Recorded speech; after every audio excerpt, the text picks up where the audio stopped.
مخکې حدیث ته چې په باره کې ده قال أبو حنيفة عن عبد الله عن ابن عمر قال سمعت رسول الله صلى الله عليه وسلم يقول الوتر أول الليل چې اول الليل یل دا اولې شپې د حصې کې وتر څه کوي مسخطة للشیطان یا مسخطة للشیطان شیطان سره غصه کېږي ناراضه کېږي تکلیف ورله رسېږي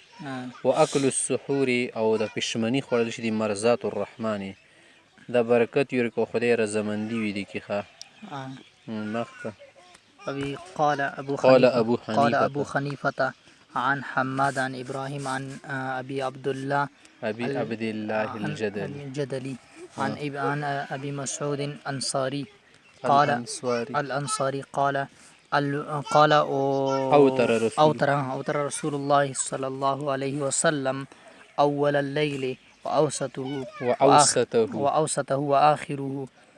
وآخره لكي يكون واسعا على المسلمين أي ذلك أخذ به كان صوابا غير أنه من تمع لقيام الليل فليجعل وتره في آخر الليل فإن ذلك أفضل وفي رواية دا ډیره بهتر لکه اخر شپې کې کوي کنه پیغمبر روایتو کې حدیث اجل اخر صلاتکم بالليل الوتر وتر لکه چې دی صبح صادق نه مخکې عن أبي عبد الله وفي رواية عن أبي عبد الله الجدلي عن عقبة ابن عامر وأبي موسى الأشعري أنهما قال كان رسول الله صلى الله عليه وسلم يوتر أحيانا أول الليل وأوسطه وآخره ليكون ساعة للمسلمين مسلمان ته پکې غاده کنه دي خبرې په باندې نشه څوک څه ټیم کوي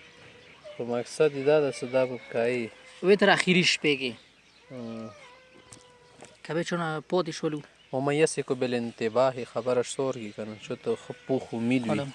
قال أبو حنيفة عن حماد عن إبراهيم عن علقمة عن عبد الله ابن مسعود أن رسول الله صلى الله عليه وسلم صلى صلاة إمام الظهر وإمام العصر صلى صلاة أما الظهر وأما العصر أما الظهر وأما العصر إما يلشيخا إما الظهر وإما العصر مسبخينو كمزدقارو فزاد أو ونقص أو نقص كما يزيتي ونرالو فلما فرع وسلم فقيل له أحدث في الصلاة أم نسيت فمنځ کې څه نوی حکم پیدا شوی دی کته نه ایره وشوه قال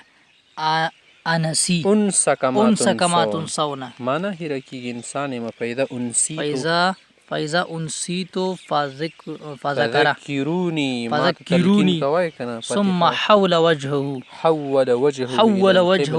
إلى القبلة وسجد سجدة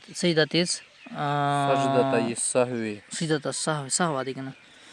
سجدة السهو دي سجدي وكري وتشهد فيها ثم سلم عن يمينه وعن شماله خدای کې سجده سوا خبره وکړه کنه سجده سوا بیا وکړه حوالی سویلو لکه الموز ثم حول وجهه الى القبلة او د سجده سوا څه ده دا به سلام نه مخکې کوي که سلام نه وروسته به کوي څه معنا یو سړی د اول دوی سجده سوی که وستې السلام علیکم ورحمت الله داسې وکړو یو سړی دغه چې نه واله نه السلام علیکم ورحمت الله هغه نه بعد سجدو ته راغلو ځینې خلک په دې نه پېژني قبل سلام بعد سلام څه مطلب د دې باندې مو نه رسېږو قبل سلام باندې تېر شي اول سجدې وکړي بیا سلام ته وکړي هغه نه به تحیاتو ته کښېنه والموز به تشهد پرې یې که نه تشهد پرې بیا یې لکه تشهد پر حنفي حضرات یې څه ورکې دا خبرې نه چلېږي تا نه منځ کې نقصان شي لکه قنوت دې پرېږدول یا واجب شی یا دې زیاتواله وکړو نه و په کار ته پکې زیاتي شی ویلو بعد سلام کوه بس اول سلام ته واوله د نور حضرات چې کم دي که نه امام شفیع صاحب چې مطلقا قبل السلام کوه ښه که کمای زیاته یې د نه رغلي چې شه هم وي امام مالک یې که لمانځه کې نقصان د نه رغلی که نه بیا خو شوکه مخکې د سلام نه وکړه القاف بالقاف النقصان بالقبل والباء لکه د نقصان والدال دی. بالدال والزيادة يعني بعد السلام بالزيادة که زیاتواله د نشي بیا خو رسته کوه صحیح ده. نور دا چې خپل دلیل د مولا مذهب زیات راجح ته دي خبرې کې مخکې د سلام ورسته د سلام نه د سلام نه بعد کې اول سلام ورته وایي که نه یو طرف ته. قال ابو حنیفة عن سماك عن عياز الأشعري عن أبي موسى الأشعري أن النبي صلى الله عليه وسلم سجد في صاد صاد صورت کې کړي وه. قال أبو حنيفة عن حماد عن إبراهيم عن أبي وائل عن عبد الله بن مسعود رضي الله تعالى عنه أنه لما قدم من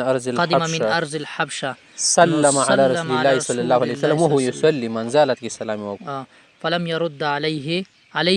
السلام فلم يرد عليه السلام سلام جواب ولنا کور. فلما انصرف رسول الله صلى الله عليه وسلم قال ابن مسعود أعوذ بالله من سخط نعمة الله.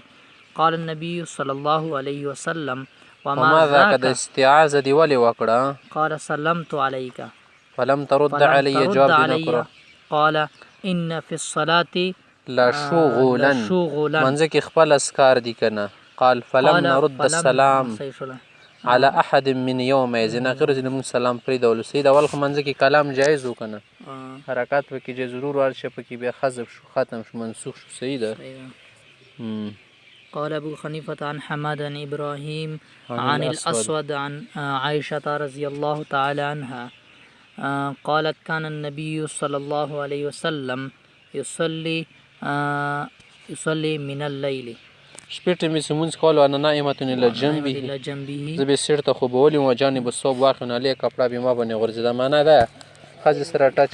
سره مونځ نه خرابېږي صحیح ده که نه ټیک شو. مسله د سمونځو سره نه خرابېږي ښځې سره یا خر تیر شي مخکې یا تور سپی یا سپی مې تیر شي صحیح ده. نور حضرات علما وایي چې ښځې سره بیا لمونځ خرابېږي ښه که نه. خو موږ ورته څه مطلب دی خرابېدو دا ده څه منځه کې خشوع ختمېږي ورسره لکه سپی څه د دې کې شیطاني اثرات شته دي که نه همدا شاید د خره کې شیطاني اثرات شته. ښځې سره ملابسه ډېر یا شهوات وي وغیره همدا چې سړي توجه ته خرابېږي.